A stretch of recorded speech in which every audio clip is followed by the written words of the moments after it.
Everyone, and welcome to the first real lecture of 2021. I hope you're ready for another huge series.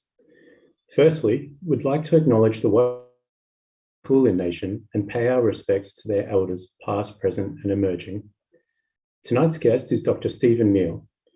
Dr. Stephen Neille at Neeson Murcutt Neille, an energetic studio-based architecture firm, innovative and award-winning architecture.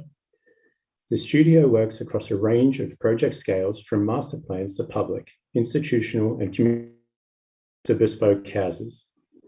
Tonight, Stephen will be taking a lecture entitled Big and Small as part of this trimester's overarching theme, SMLXL, examining the scales of architecture. Before we get started, as this is possibly the first lecture for many of our viewers tonight, explain who we are and why we bring you these lectures. The real lectures are student-organized industry lectures featuring practicing architects.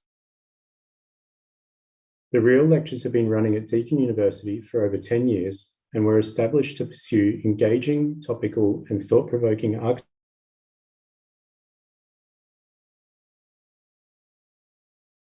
or those simply interested in architecture. We're aware of the surface-level discussion in media and in the general public. The curation of the series aims to explore beyond that surface level discussion and instead delve into a deeper conversation about the built environment. You can stay up to date with us on the Real Lecture Facebook, Instagram, and YouTube accounts and on our blog. And now,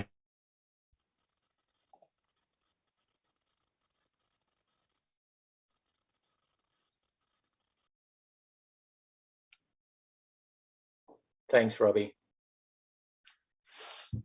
Thanks for inviting me to give this lecture. It's always a pleasure to be able to talk to students in architectural schools about works that we're putting together, but also importantly, I find to stitch themes together around work. So I've put a little bit of thought into this idea of scale. Essentially, that's what I'm talking about. The title of the lecture is Big and Small, and I'll just share my screen. Practice, we work with orders of scale, and we consciously do that.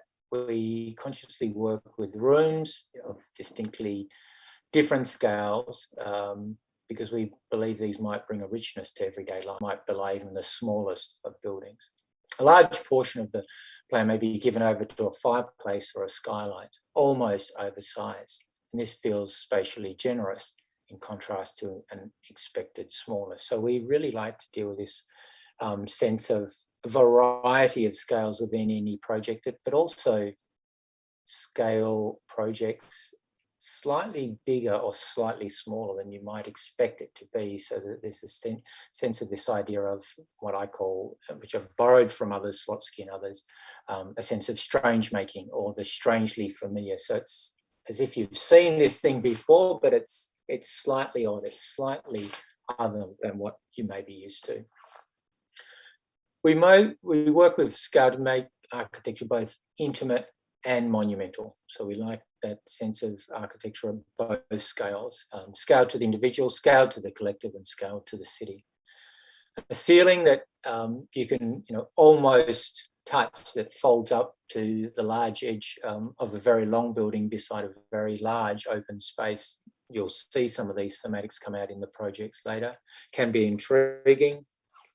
Smaller rooms collected alongside big outdoor rooms, and big rooms placed alongside smaller outdoor spaces can give this juxtaposition of big, small, and a sense of scaling. We can talk about that through a series of introductory images. Sometimes this juxtaposition of scales is unexpected.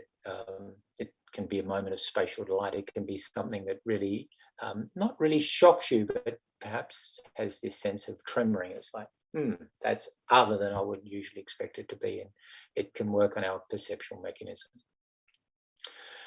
You can have a window to the sky within a tiny room, and a parasol entry that is really low or particularly expansive in a sports hall. So the first image I show, fireplace and a skylight above it, which typically you don't expect together to be located together. But what it does allow is a place of gathering, both during the day when the skylight provides the maybe warmth from the sun, and this does face north, and in the evening when the fireplace may provide that that heat in the place of gathering. You can see that the skylight is significantly scaled. So when you walk into this room, it really has an unexpected sense of scale against the intimacy of that chair. An architect and an artist that I refer to again and again, Walter Pichler, made this house, the reservoir of the Copper House. And I just wanted to, it's the only other project that I show by others, but it works to describe, I think, within one project, this sense of the vast, the middle ground, and the intimate, which are a sense of series of scales. The vast, the context, this copper house within a lake, within a forest, and there's a sense of the density, perhaps even the perceptual darkness of the forest in that first image. What I really enjoy about Pichler's works is that there's no text on any of these projects to describe them. To a degree, we're making things up as we read what is in the work. The second project, the middle ground, the let's say the project of where the building itself, you can see that a boat is rowed from the edge of the lake out into this particular house. The canoe or the boat then completes the project, and then on the right-hand side you see someone rowing into the house, and you get this intimate scale. So ultimately, as with all projects, it's us and that occupies the work, and it's us that builds this perceptual mechanism of scale. We ultimately are always reading things in regard to the scale of ourselves. This image is a series of isometric drawings that describe a series of our projects. As you can see, both big and small. From small houses here, this is the hole in the roof house, which is Rachel and my own house, to this Barker College, which is recently completed and was a recipient of the William Kemp Award for Educational Architecture. We're very lucky to have received that. And I end this lecture with that, a description of that particular building. But you can see here this sense of scales between buildings. What I would like to talk today about mostly is the scale within buildings, the scale between the building itself and the scale between rooms within the work, and perhaps a hint on that sense of the intimate scale, which we may call detail. It maybe is the things ultimately that we touch, that we remember so much about architecture. So the first project, and again, as I noted, there's a series of thematics. The first one is the universe, the landscape, and you. So again, a series of scale.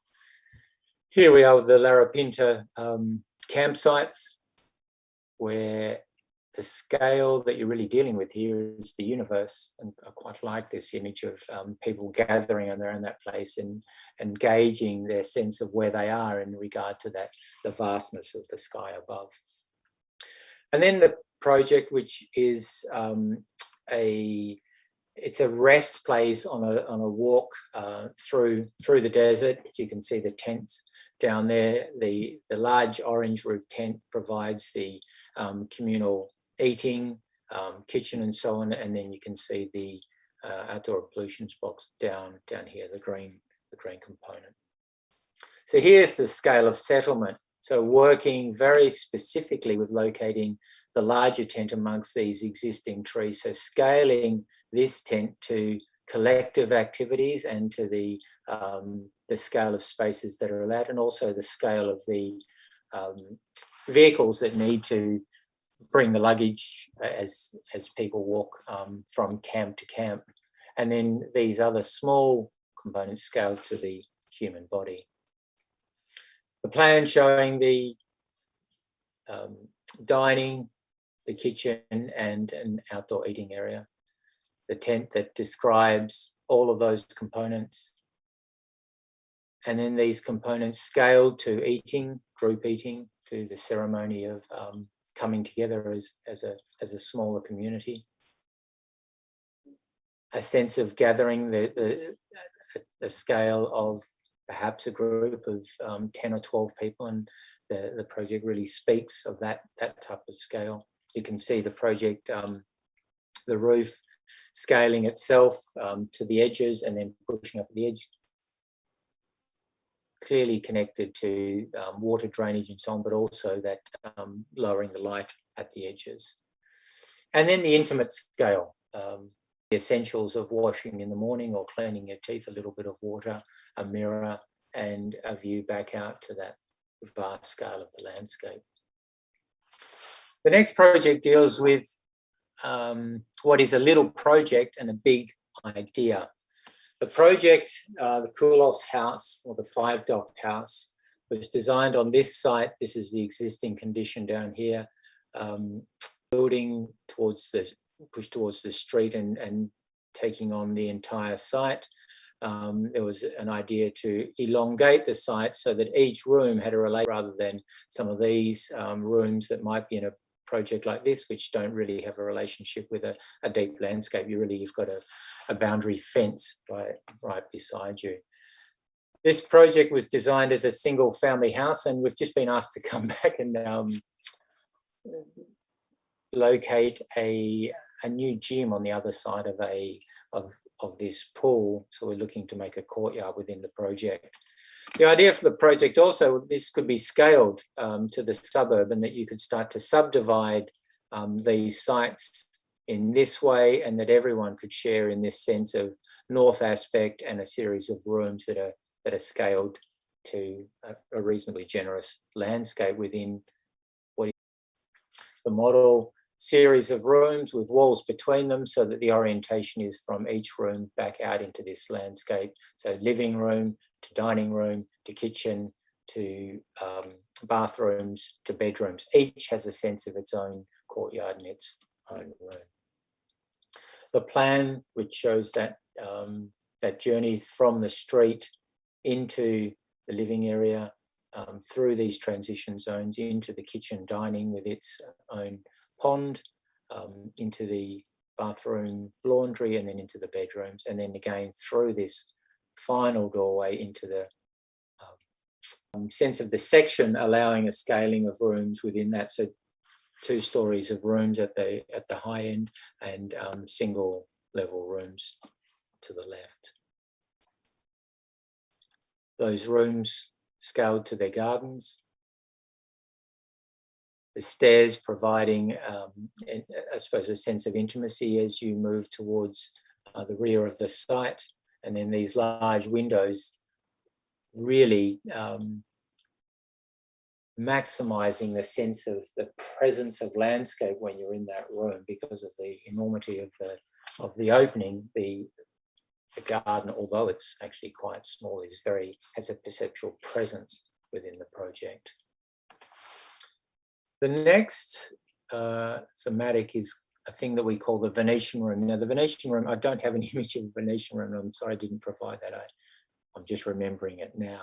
The Venetian room is something that is a type of room that Rachel and I have enjoyed staying at when we have visited the Venice Biennale on a number of occasions. And essentially what it is a large, almost like a living room in a palazzo, which is sort of a common villa, where there's one large room that may face both to the water and also to an internal garden. And then it has a series of smaller, more intimate rooms off that common room. The common room can be used for dining. It's where people come together. It's where people socialize. It's a more public room within the house. And then you can withdraw from that public room into these more intimate rooms. But the Venetian room, the large room, really holds the entire presence of the project. The project that I described we use this idea about the Venetian room is the Costas House in the Mornington Peninsula in Victoria, which tries to gather, I suppose, the enormity of that rugged landscape down there, starts to cultivate that landscape and scale that landscape to human occupation. And then the idea was to create a settlement, and literally a settlement, a scaled settlement that holds the central place here, which is for the parents. This house over here is called Zach's house. This is the son, is the original cottage that was on the site. You can see this sense of the large scale, the large room that we're facing here, its relationship with the landscape, the building of the scale of a sense of settlement, the smaller, more intimate settings within the large project, and then within those intimate settings, looking back out to that, what is understood to be a vast and open landscape. Again, the intimacy juxtaposed right next to the openness of the landscape, and in ongoing images. We're constantly using the physical models to test ideas. We rarely build models as final products, as things after the event is done. They are used constantly as a working tool to test ideas. We clearly work through sketches and digital models and 3D modeling as well, but somehow, and this has been my experience and still is my experience, the closest semblance, when I visit a building that's been completed, the closest semblance to the truth of the idea that was developed early in the project was memories of viewing the physical model, not the high-end 3D renders, the super realistic. They seem to fade away. The memories and the proximity to truth are the memories from physical models. It feels as if they deal with the realities of light and maybe even a sense of scale and perception much more accurately than my experience of digital modeling, including virtual reality walkthroughs. So these are those small test models.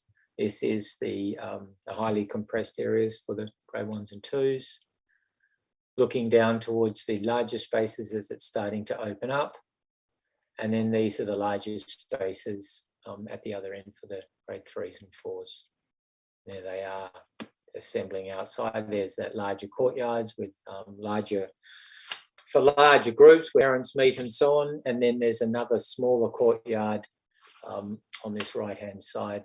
And there are the kids in that more intimate courtyard. So again, sizing rooms to perceptual experience. The young kids love this particular space. It's somehow scaled to something that they can understand. It's very different to the scale of the large oval at the end of the grade 3s and 4s. And then this was the existing church. You can notice the decorative ceiling, that sense of one scale of the building, and then the scale of detail is the scale of detail. We wanted to also borrow from that. So the big picture sense of the unfolded ceiling plan, and then working with detail or intimacy at the scale of detail in the ceiling. The crosses are borrowing from actually I think it was the Greek cross, and then these panels dealing with acoustic levels of acoustic control within the school.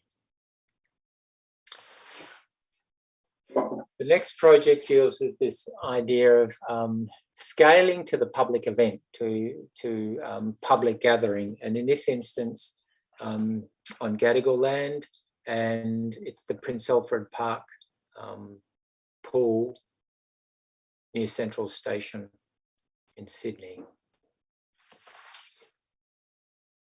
So the project really is about the central event of swimming, and there's a line drawn in the landscape that is almost gestural that somehow is just coved to hold that public event, the event of swimming. The project was presented in its early form to Clover Moore, who's the Lord Mayor of Sydney, as a building that wasn't a buried building. It was actually a building in the landscape. And she said, but I don't like buildings in parks. So Rachel and Nick, who worked on this project, decided that they would pull the landscape up over the project and to a degree bury a part of the landscape. The project is really, it's a large project. It's 130 metres long. It's a narrow project. It's 6 metres wide, and it holds a 50-metre public pool. You can see that scale of the gesture holding that, holding the pool, and you can see the scale of the opening to the pool, opening to allow both light and air into these change rooms and so on, because as we all know, there's nothing worse than an airless change room. So importantly, in this section here, this building, as you saw in that last image, is 130 metres long. It's 6 metres wide. It's 2 metres, 6 metres wide, 2 metres at this end, and 4 metres at this end. This height of this opening is scaled to the height of the mound over here. The idea of the mound is twofold. Soil on site, and it's very expensive business to take it on site. So it was actually there was a decision made to keep the contaminated soil on site, to tank that and so on, and to bury it under a mound. So the contaminated soil stays on site and is buried under this mound. The mound then becomes a form of land making and space making to lift the land on this side to make the public space of the pool in the centre. The scale of the umbrellas for waiting, for watching, for sun cover, the back to the wall facing the sun, and then these super enlarged openings for both air release and also light into those into the change rooms. So again, a sense of really almost intimate scale, and then the overscaled skylights within the room. There are those skylights from the edge. Really, they hold. They're not like the expected skylight in a building. They're sort of almost absolutely bigger than they need to be, and therefore they hold a real presence when you're in those rooms. Presence of the skylight. These it's a tri-jost ponds, and then you can see these scaled again to the landscape into these skylights. Also a nice sense of scaling against, it really is an urban pool. And then the scale of occupation, again, always thinking about the human occupation of these places. The next project talks about time is often understood and made evident in projects through weathering. And the project that I will show you here, the Pogonic House in Bronte, New South Wales, is a project that intentionally worked to describe time and the scales of time within its fabric. When it's a concrete building, and I think when Rachel turned up on the first day on site, a concrete contractor came to site, and we were talking about concrete samples, which you often do at the beginning of a project to determine the level of concrete finish. The concreter rolled up. He was, I think, of Greek origin, very well dressed, smelling of aftershave and so on, highly successful and well selected to do this project. And we showed him the samples, and the worst sample of concrete is the one we wanted.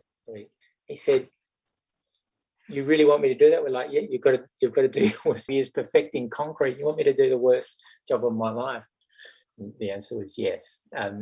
Specifically to engage with this sense of time, as if you're occupying a ruin in this site. So here is the site here. Small houses in Bronte, like in many places through Australia, and particularly in these coastal suburbs,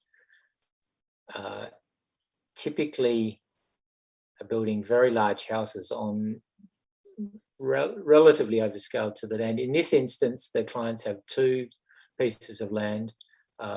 They wanted a big house in the garden.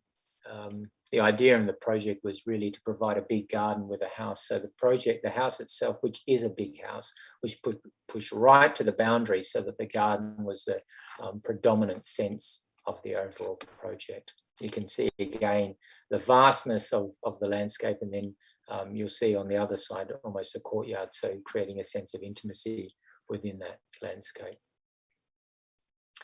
These images taken perhaps 2 years after completion of the project, so you can start to see time making its marks, this weathering. Also, you can see this time of the concrete pour. So this concrete was poured on one day and this concrete was poured on another. Often in a project, you would defect that. You would say that the concrete finish is not consistent enough. We were, in this instance, totally happy with that. Again, talking about the scale, the process of making, we're very happy for that to be evident in the work. And for landscape, the intention is that landscape will ultimately almost occupy this project and overtake the project. And you'll see that starting to occur on the other side of the project. So this is very young. We walk past this very often and the landscape is starting to work. Clearly landscapes have a scale of their own. They also always work with time. They're a landscape or a garden is a time piece. They develop and mature over long periods of time, often longer than our lifetimes.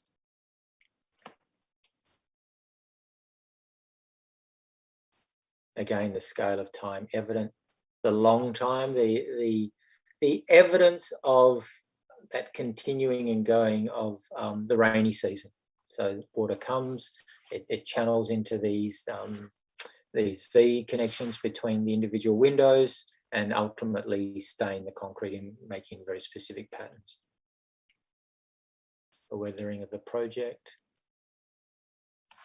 the moss and the landscape, and moisture essentially engulfs the project. So the intention of this project is that it's really,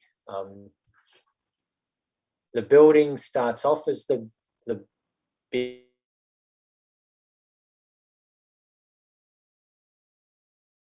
and overtakes and becomes the larger scale of this project. You can see through the section, working with the landform, and then this idea of, I suppose, collecting water right at the lowest part of the project where water would typically fall and pond. So working with the lie of the land and the topography. Sorry, that drawing is just going to take a moment, I think, to sharpen up, or maybe it's not. An axonometric drawing, taking some of the components, some of the fragments of the project, these scaled fragments, and pulling them off the work to describe the journey through the project. So this is a public footpath, and it's a walkway to the beach, which ultimately ends up down on this side. And the project was intentionally designed to form almost like a landscape component to this journey to the ocean.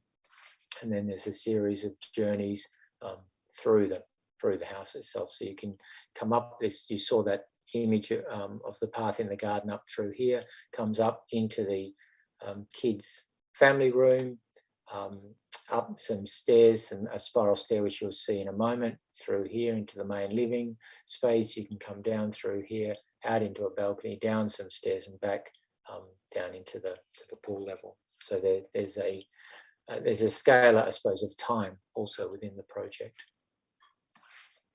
The plan of the major level, living room, outdoor barbecue, this sort of like a meeting space. It's like a gathering nook, which is quite intimate at this level, but really when you're sitting here, you look out to this incredibly expansive and vast view out to the ocean through here. So you're really sitting right at the back of the site, intentionally at the back of the site, framing this large view, but being couched and held by the house itself. So there's that sense of time and journey through the project, the small conversation nook, and then some of those stairs that run through them. A sense of, we wanted to bring a sense of natural light into the back of this project. So again, a sense of sunset and the time of day. There's also a wonderful artwork on the wall here, which has a real time to the public street. So this is a more intimate reading space within what is a very large bedroom. And then working with detail towards a sense of intimacy, that scale of human touch, right down to the connection between the curtain and the carpet. So that sense of close proximity, the scale of intimate touch of the hand and even bare feet within, on the architecture itself. This next project is a big place with a tiny given site. The project is for a surf club at Kempsey Crescent Head, and the client is the surf club body who pay a peppercorn rent for an existing surf club. The existing surf club was very brutally and unsensitively located on a magnificent site, which you'll see in a moment. It's an absolute rectangle.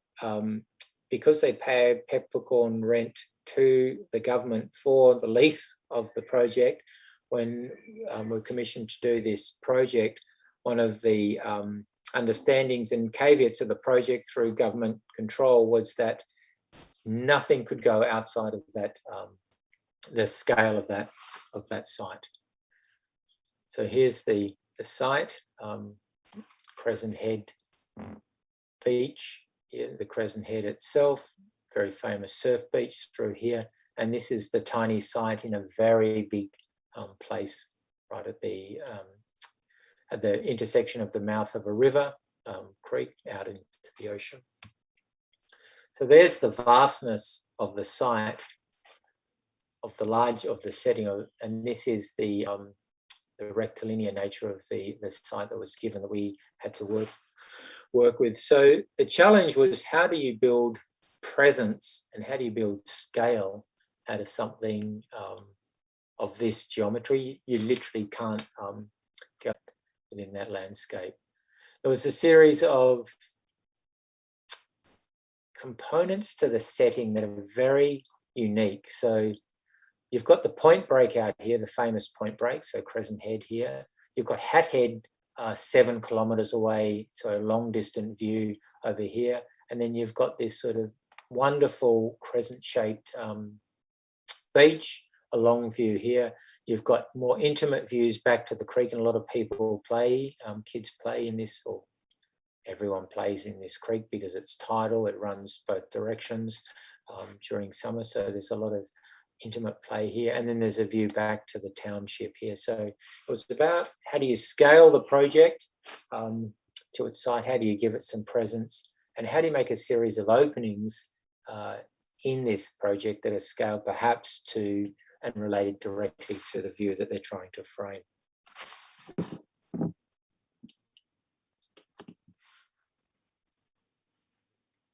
The plan, viewing out to Hat Head at this scale, at this size, and then the upper floor, the main public area, which is for functions and so on, scaling the beach viewing as a linear view out to Crescent Head, viewing back at the other end to the intimacy of the creek, and then a large window in this side that views back to the township.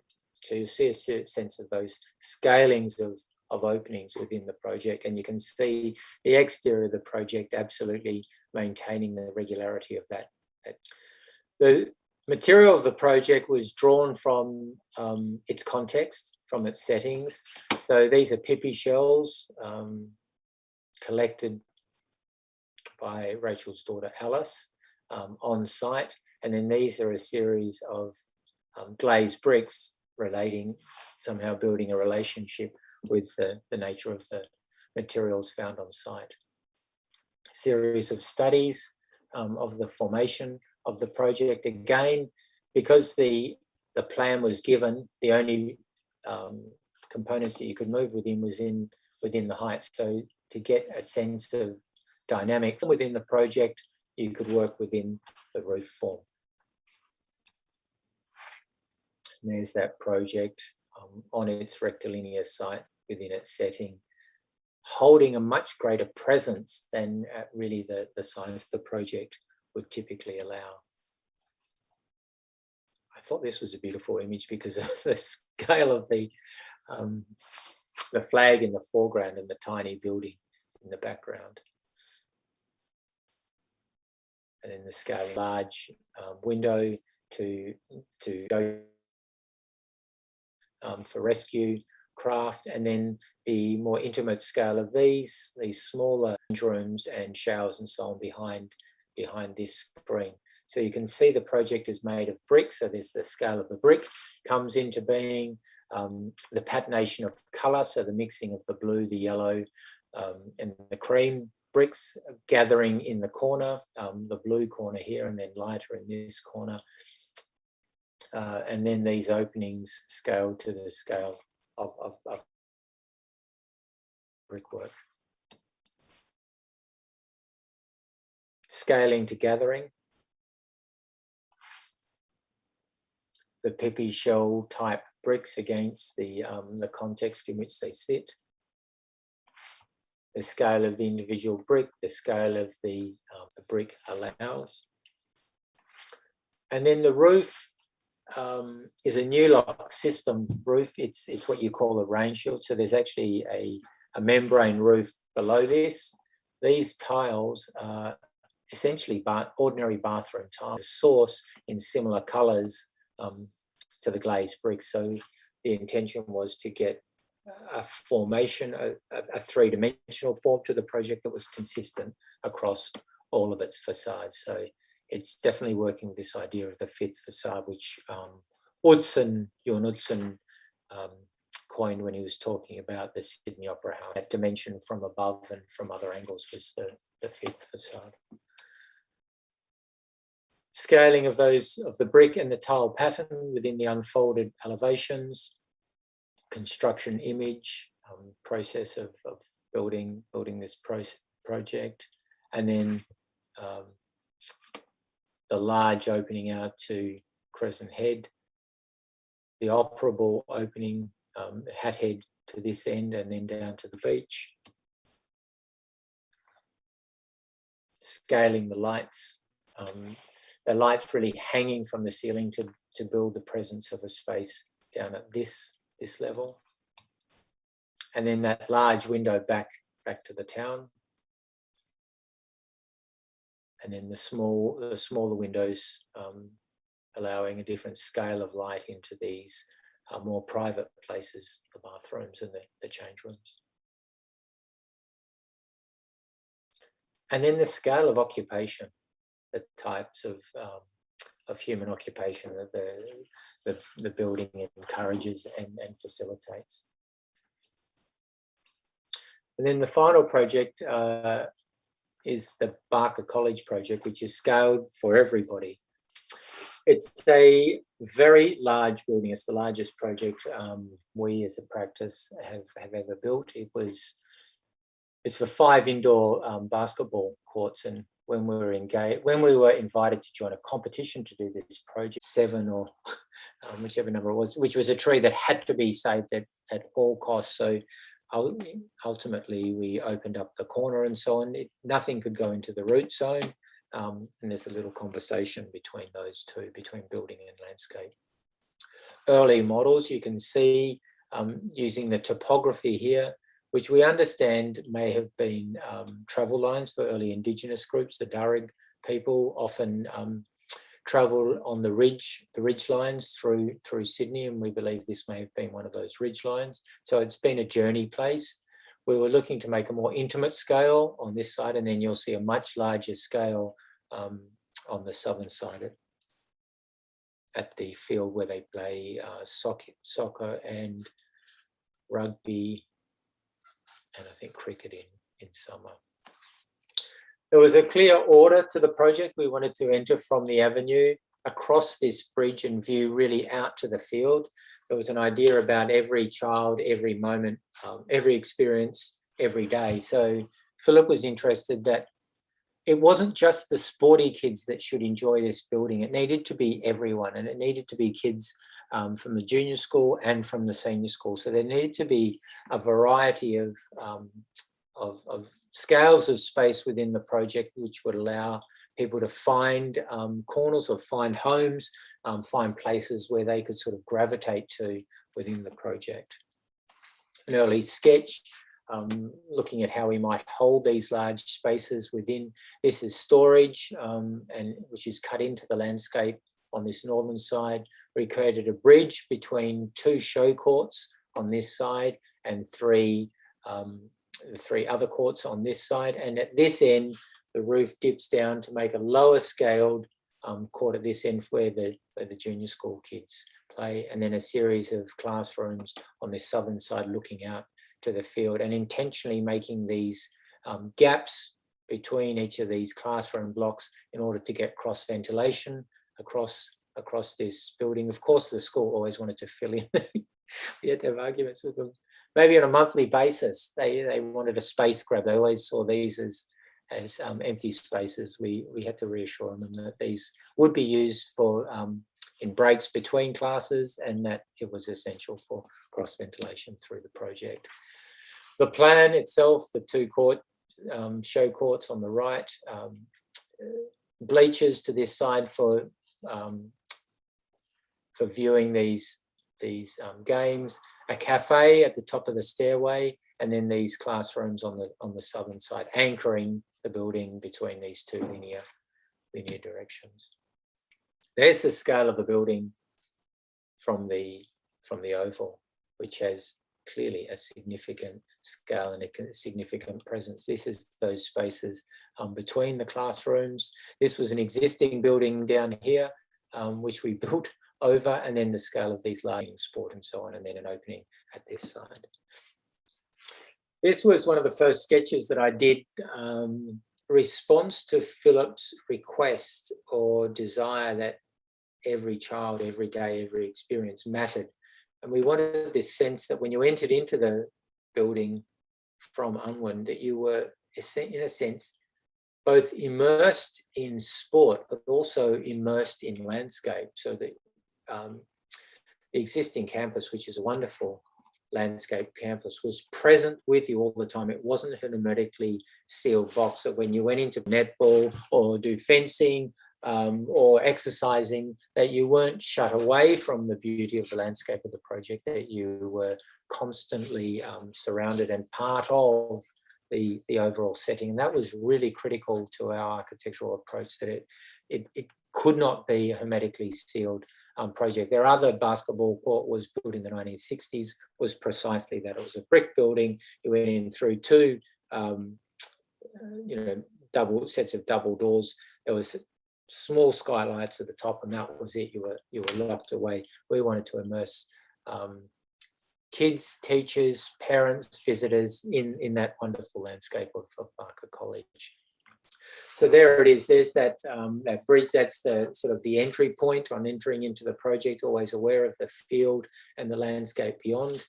We intentionally made this long section. We wanted to get winter sun, north is to the right of the page. We wanted to get winter sun right down to this to the basement level. There's car parking at this level. This is the court level. These are the classrooms over here, which are concrete structural anchor, and then that hold the large trusses between this side and this side. This, you can see we've dug into the landscape on this side. There's a much more intimate scale. On this side, you've already seen the large scale from the field, which seemed appropriate. And you'll see in a moment the more intimate scale along this northern face. It was also about controlling natural light. You don't want too much natural light into these basketball courts. So there's looking into that major space, down that central stairway, which brings light down into right through the building. And there's Tamas, who was the project architect, right at the basement of the building with his sunglasses on, proving that the skylight in midwinter brings sun right into the depth of the building. This section describes essentially the same size, but it would come down at this end and hug the building. It hugs the building at this end because it's moving away from that large tree. If you remember tree, I think 427, so it's pushing away from the tree canopy.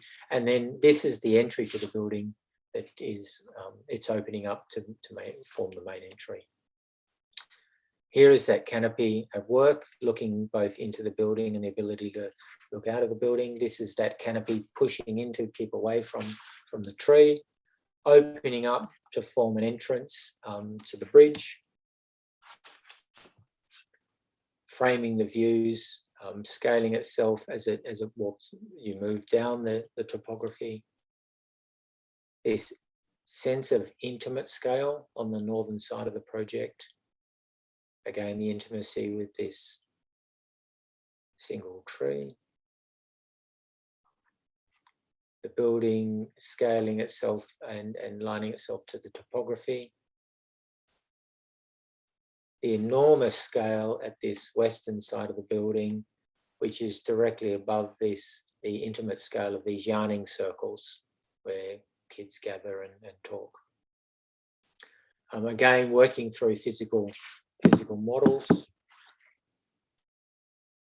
understanding the roof and its geometry, working with the qualities of light.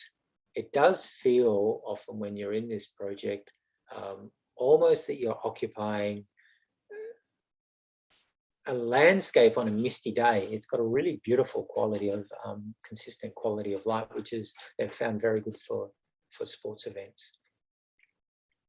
The bleachers, the large scale of that roof, and then the more intimate scale of these breakout spaces between the classrooms, the scale of these large openings. These are on the south side of the building. We wanted to draw direct warmth and sunlight into the southern side of the building, so therefore these large circular openings. You can see them here in these breakout spaces outside of the classrooms. Again, a space between the vast scale of the field, the intimate scale of the classroom, the scale of spectatorship, spectating through these openings to the south, and then the scale of 1,500 people occupying this building for an indoor music event. The final scale of the scale of making, I'll go through this very briefly because I know we're right at the end of an hour and you don't want to listen to me for too long. But the scale of making is something that we're interested in at all stages, the way that parts and the whole come together. You've got these tiny components that are all bolted together to form the overall scale of the project, the large scale of the brute concrete, that incredible spanned truss, the process of pouring concrete, against the more intimate scale, and this is the scale of the hand at work. This is a house we're completing in Bronte at the moment. The hand scale, or the brick scale to the hand, scale to the scale of multiple components in order to make this new space. The scale, there's that the fireplace that I showed you right at the beginning of the the image, that enormous fireplace. This guy is ladder right at this edge, sticking his head into this north-facing skylight, and then this beautiful intimate scale of working with concrete in this building. And that's it. Thank you very much.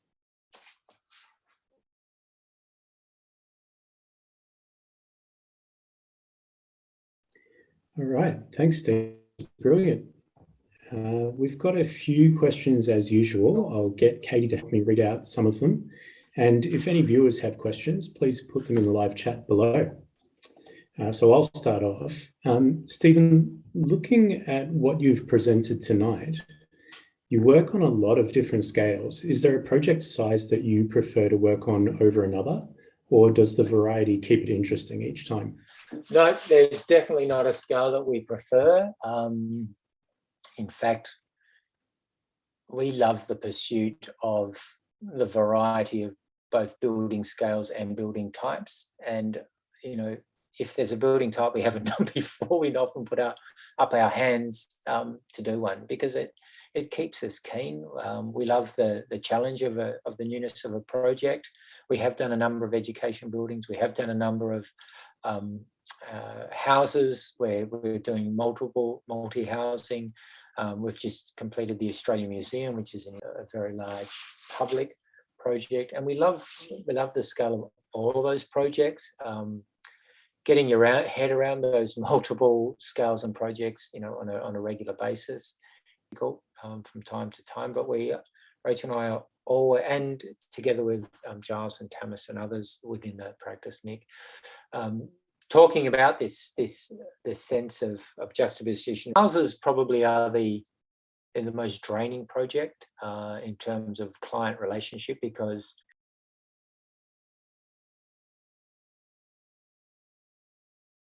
it's the microwave. How big's the microwave? Where does it go? Etc. So those types of questions can drive us mad sometimes. But you've got to be in that project with the clients. You know, living their dream. We always try and keep one house at any particular stage within the office. We don't want to only do houses. In fact, we don't want to do any particular type or scale.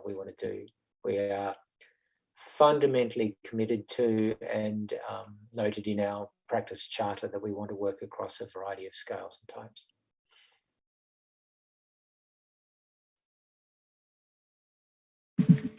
It's really interesting to hear that, because I'm sure many architects, you know, have their preferences, but I guess it keeps it exciting and interesting. I have a question about when you're working on, and you spoke a bunch of times about these intimacies and this like architecture memory and touching and tactility and things. And I was thinking about when you're working in larger scale public projects, like when I was looking up for this lecture and looking at the Australian Museum project, which didn't come up today, but even if we talk about the basketball school projects and things, when you're working, when you're working more about the museum project, when you work with and you collaborate with other architects, or you work with a large group of people on a large scale public building, how do you ensure that those intimate spaces still get the level of attention and detail in the design process? Or I just wondered what you... Yeah, that's a very good question, Katie. We intentionally keep our practice to the scale of 15 people, because Rachel and I want to be involved in every project for its robustness and for its patina, for finish and so on. And Philip Heath, the principal, was concerned that it was too cold. You know, it wasn't, and we sort of teased that out of him. You know, what did that mean? And ultimately he said, look, it's actually about kids when they sit on the ground in these sports halls. It can't be too cold for them. So we ended up finding a grey rubber floor, which has a much more, it has a much greater sense of warmth and touch to the hand when these kids are sitting on the. So we didn't move away from the grey because we really wanted a muted palette. That was a key component of this project. So many schools have their school colours there and rah-rah going on. the idea was in this project that the architecture was quiet and had this sense of a misty day. There was this one red stripe, and it's a Barker red stripe, which is the rubber handrail. So the presence of school colours is there, but it's not in your face. And it was about the action of the sport and the sports uniforms that brought life to the project. And that has worked very, very well.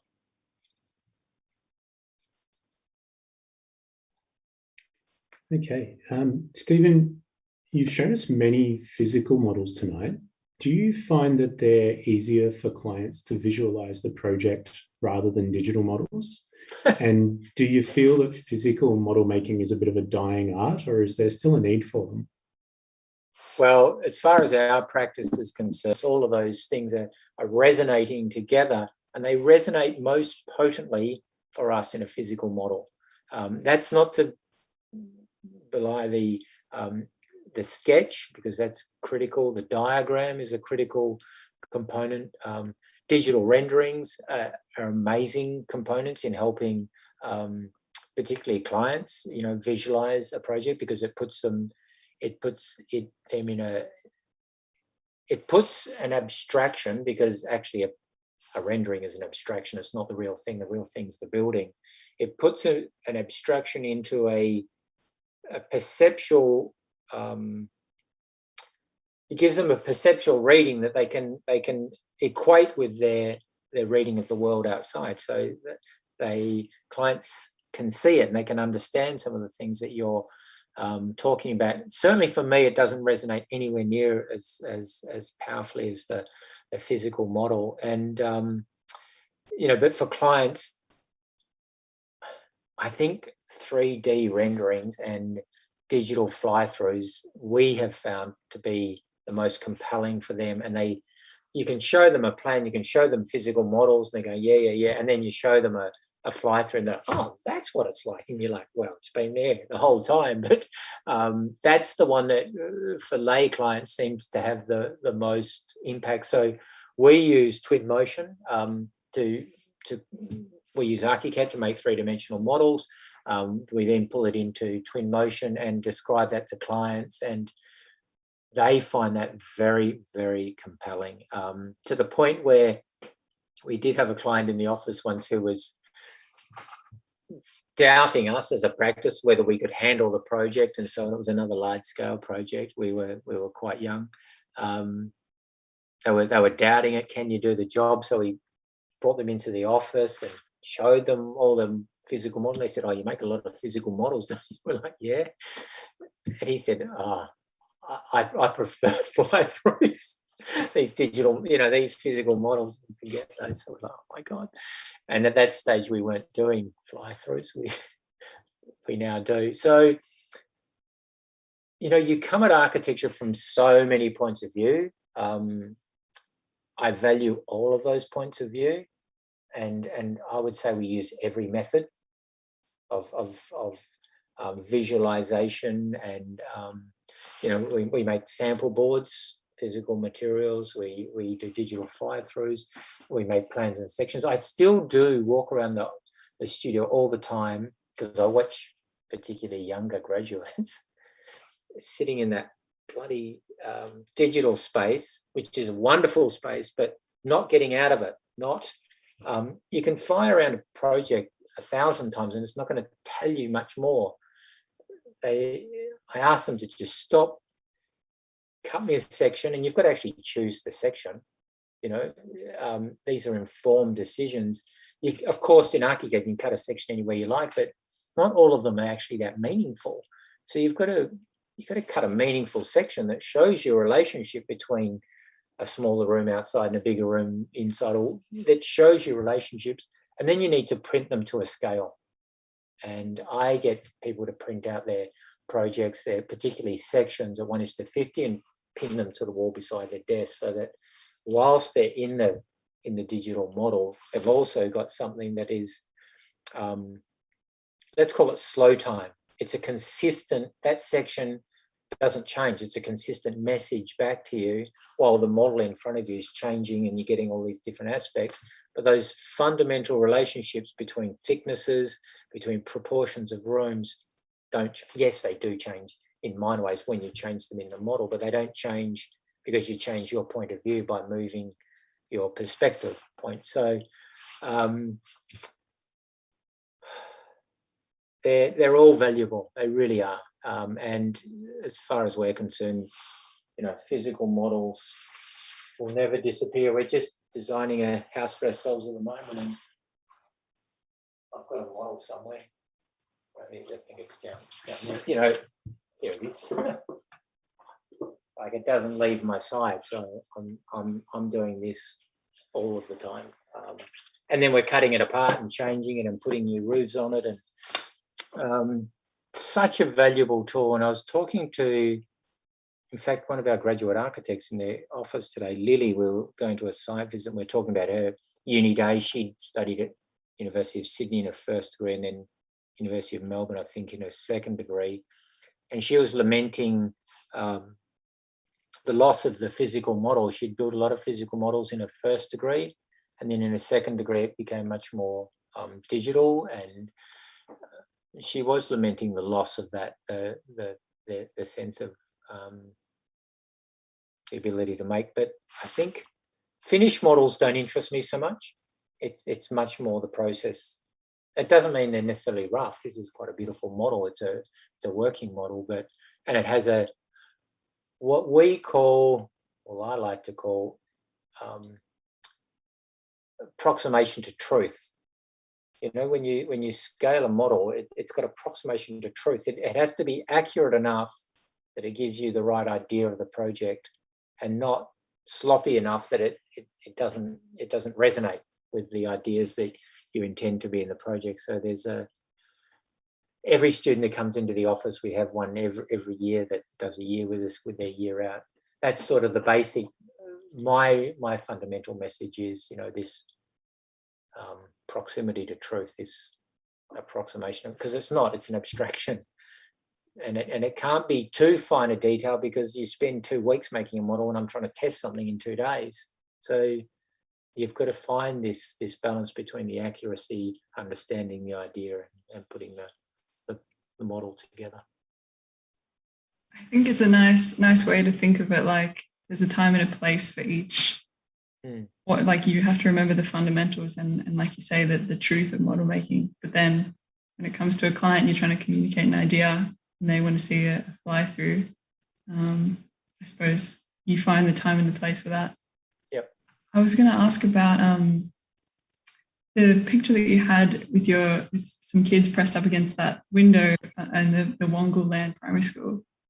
And we're just talking about going back to actually you talking about communicating with clients. And I was going to ask, when you're scaling and sizing rooms to the client's perceptual experience or the end users, how do you have a process, or how do you go about understanding the end user best? So I'm sure you have, and everyone will come across, like with your varied kind of work, clients that you don't experience or you don't understand directly, or you can't put yourself in their shoes easily. Is there methods or approaches that you find to kind of better inform you if that occurs? We don't have any academic approaches, actually, but we do intently experience the world as much as we can. Always in our shoes. We always insist on a site visit, no matter where it is. We spend time with clients early on listening. We do send them provocative questions. We don't let them just sit in a comfort zone. We push them to a little bit of perceptual edge as well, and you often get quite a reaction back, and you can start to gauge where they're at a perceptual edge that they can't handle. But some of them will move quite a distance. Actually, you might think they're sitting in this realm, and they actually can shift here. And then some will just go, boom, stop here. I can't go any further. We have an outdoor shower at our place that some people just can't go there. We're like, yeah, but it's elemental and it's, you know, wonderful. And they're like, forget it. You know, I need a modesty screen to this side. And so you just got to push people. You do have to ask provocative questions, and you've got to find ways of doing that sensitively, you know. But, you know, we don't pretend that we're kids. We do ask our kids questions and so on. We don't really ask many kids, you know, do surveys or anything and get that kind of information. We read widely. We're aware. We listen to what teachers' opinions are, and we observe, you know, and we trust ourselves. We back ourselves, you know, that we've got a perception that's legitimate. We voice that with clients. If they come back and go, that's not the way we think it is, we let them explain how that is. What we never let a client do, we never let a client dictate to us what they want without explaining the reason behind what they want. So, and if they do, we've resigned jobs. We are not service architects. We will never be service architects. We can't do that. We're no good at it. They're already good service architects. Someone instructs us to do this, this, and this. We won't turn them away. We will ask, why do you want it like that? Because we can't react to something if they just go change that wall and chamfer it off the corner. We're like, well, why do you need it? So we work hard to understand the client's desire and intention and understanding. And if the chamfering off is for good reasons, we'll pursue it with them. Like, we find the architecture gets richer because of that combination. But if it's for a reason that they like chamfers, and we can explain to them that a chamfered wall isn't appropriate in this project because it's all about rectilinear, it's not consistent with the DNA of the project, often we'll win that argument. You know, that it will be a discussion. It won't be we'll lay over and do it. I like that. Not an arrogance, by the way. It's a confidence. I think it sounds like, yeah, you need some confidence, right, to go ahead and design. And then you also, like you were just emphasizing, listening. And so, I mean, that's not an arrogance, right? If you're carefully listening to someone, you're obviously paying attention to what they want to say. Well, that's why architecture has no given style, because you don't hire us and you get this. I mean, Glenn Murcutt does, and he's very successful at that. Mies van der Rohe did that, and he's very successful at it. Alvaro Caesar did that, and he's very, very successful at it. I'd say we're much more in the camp of the likes of Herzog de Meuron and practices like that hunt down the strategy for each particular project. And I'm not arguing that one's better than the other. You know, Alvaro Caesar, I think, is one of the greatest architects ever. But boy, his projects don't change from a grammar. They change, and they have subtleties that are beautiful and amazing in regard to topography and setting and scale and light and client desires. But they're not. We just don't sit in that camp. So we've got an audience question, which is actually from our colleague here, Abby, who is asking about, well, she noticed during the presentation that you have many projects on pre-existing and sites, and you talked about history and the scale of time and things. She wants to know, do you find that these historical elements or even existing structures a challenge to design around, or do you feel like it gives you more direction in your process? Yeah, that's a good question. It gives a lot of direction in process. You know, we work with, we do both new buildings, we do, the Australian Museum is alterations and additions. We do alterations and additions to houses. The Juanita Nielsen building was a adaptive reuse. If we're ever working with any place, whether that be a site, a landscape site, or a given building, we study its history. We try and understand its DNA, why it is like it is, so that any new relationship that is built between a new work and the existing place is meaningful. So I think you need to understand what was there. It's a little bit like having a conversation with someone. You've got to be able to listen to them, and then you've got to be able to add something, and then they add something back, and it becomes a dialogue. I think if you're smothering of it, if they're smothering of you, it's not really the place doesn't become richer. So yes, we find projects become much richer by understanding the history, the nuances of the place. We do a lot of work in that realm. There you go. I think, depending how you're feeling, we might wrap up with a final question. Yep, that's probably a good idea. I need to go now. So I was just going to touch on, there was a couple of projects there, including the Barker College, with that you mentioned the concepts of fold and unfold, like expansion and contraction, which for some reason I've recently also heard someone talking about, like the instinctual feeling of it because of your mother's fold of your mother's arm, and I'm not sure if that's just people commenting about it or it's come up in my realm recently. And I noticed in your PhD dissertation as well, you did a lot of expansion and contraction in that. And I was wondering, has it always intrigued you? Is this a kind of area of theory that is something that you're drawn to or interested in still? And it's not something I've always been interested in. No, to be truthful, it's not something that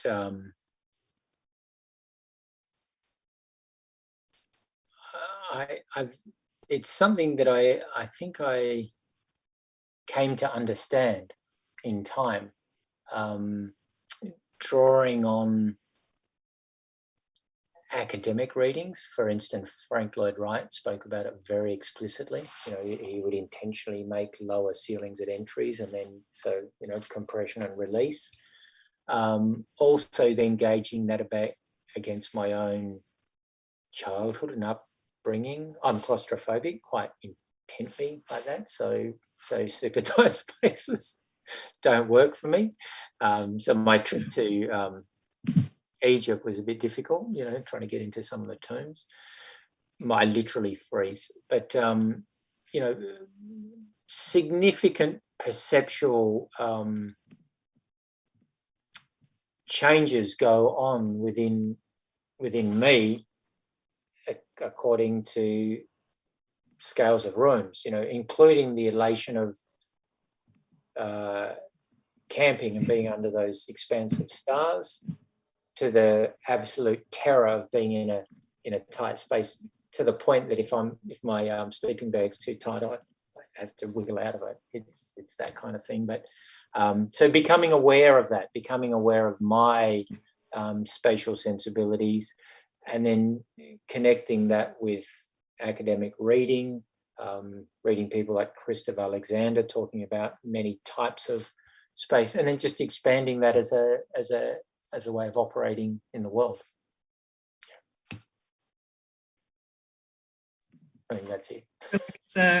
It's a lesson for all of us students to keep observing and listening and reading and just thinking about new things. So I'll wrap up. That is all we have time for tonight, guys.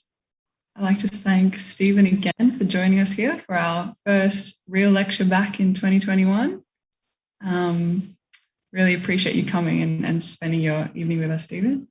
No problems. Absolute pleasure. Thanks for tuning in. It's great. Thanks, next week, we've got Taylor Knights next week with a lecture entitled Creating Connection. So we'll see you at the same time next week if you're interested in tuning in. And if you're feeling like you want more real lecture content, you can stay up to date with us on our Facebook and Instagram accounts and on our blog. You can also watch our previously recorded lectures on YouTube. Thanks again, everyone, and good night. Good job, guys. Good luck.